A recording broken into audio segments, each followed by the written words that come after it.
ঢাকায় জাতিসংঘের মানবাধিকার অফিস স্থাপনের অনুমতি বাতিলের জন্য অন্তর্বর্তীকালীন সরকারকে ২৪ ঘন্টার আলটিমেটাম দিয়েছে ঢাকা বিশ্ববিদ্যালয়ের শিক্ষার্থীরা। রবিবার ১০ আগস্ট বিকেল ৪টায় ঢাবির কেন্দ্রীয় গ্রন্থাগারের সামনে ঢাকা বিশ্ববিদ্যালয়ের বিক্ষুব্ধ শিক্ষার্থীবৃন্দের ব্যানারে আয়োজিত এক সংবাদ সম্মেলনে এই আলটিমেটাম দেওয়া হয়। সংবাদ সম্মেলনে শিক্ষার্থীরা বলেন, গত স্বৈরাচারের আমলে আমরা দেখেছি বিভিন্ন এনজিওর ফান্ডিংয়ে স্কুল সিলেবাসে শরীফার গল্প ঢুকিয়ে বাচ্চাদের মগজে ট্রান্সজেন্ডার বা সমকামিতাকে বৈধ করার অপচেষ্টা হয়েছিল।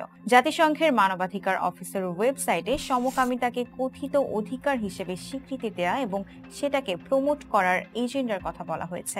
ঢাবি শিক্ষার্থী জিয়াউল হক বলেন, জাতিসংঘের মানবাধিকার অফিসের কার্যক্রম চলমান থাকলে পুনরায় কোটা প্রথা ফিরে আসবে। শিক্ষা প্রতিষ্ঠান ও চাকুরি পরীক্ষায় ট্রান্সজেন্ডার বা সমকামী কোটার প্রচলন করা হবে, এমনকি শিক্ষা প্রতিষ্ঠানগুলোর মসজিদে সমকামী ইমাম নামে নতুন কোটারও বন্দোবস্ত করা হবে। তিনি আরও বলেন, জাতিসংঘের মানবাধিকার অফিসের কার্যক্রম দেশের সার্বভৌমত্ব ও নিরাপত্তার উপর আঘাত হানবে। সমকামিতার মতো জঘন্য বিকৃতি অপরাধকে বৈধতা দেওয়ার মাধ্যমে শিক্ষার্থীদেরকে তাদের আকীদা, বিশ্বাস তথা ঈমান হারিয়ে বেঈমান করা হবে। পতিতাবৃত্তির নামে নারী নিপীড়ন ও নারী পাচারকে স্বীকৃতি দেওয়া হবে। দেশের ভাবমর্যাদা ক্ষুণ্ণ সহ আইন শৃঙ্খলা পরিস্থিতির অবনতি হবে। এছাড়া ধর্ম পালন ও প্রচারের স্বাধীনতা হরণ হবে বলে উল্লেখ করেন। এই শিক্ষার্থী বলেন, আমরা একাধিকবার সরকারকে জানালেও সরকার আমাদের কথায় কর্ণপাত করেনি। আগামী ২৪ ঘন্টার মধ্যে জাতিসংঘের মানবাধিকার অফিস বাতিল না করলে ঢাবির